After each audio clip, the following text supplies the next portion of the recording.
every burden in your heart, నీ హృదయములో ఉన్న ప్రతి భారం right now place it at the feet of Jesus. ఇప్పుడే వాటిని యేసు పాదముల చెంత ఉంచండి.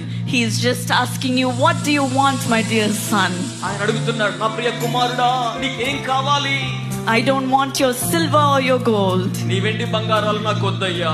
I don't want to know about your status or where you came from. నువ్వు ఎక్కడి నుంచి వచ్చావో, నీ స్థితి ఎలా ఉందో అది కూడా నాకు అవసరం లేదు.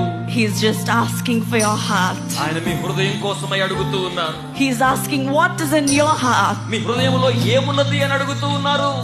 Tell me, my dear child. నా ప్రియమైన బిడ్డ, నాకు తెలియచేయండి. I'm ready to fulfill all of your desires. నీ వాంఛలన్నీ తీర్చడానికి నేను సిద్ధంగా ఉన్నాను. Will you tell him right now? ఇప్పుడే మనం ఆయనకి చెప్దామా?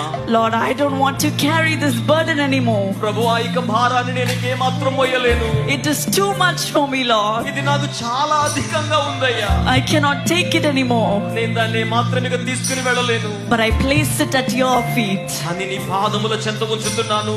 Now you take care of it. ఇప్పుడు దీని గురించి మీరు జాగ్రత్త తీసుకోండి అయ్యా. Jesus, take care of it, Lord. యేసు దీని గురించి జాగ్రత్త వహించండి. I want to be free. నేను విడుదల పొందాలని కోరుతున్నాను. I want to be free. నేను విడుదల పొందాలని కోరుతున్నాను. He will break all the bondage in your life right now. ఆయన ఇప్పుడే మీ జీవితంలో బంధకాలన్నీ బ్రద్దలు చేయన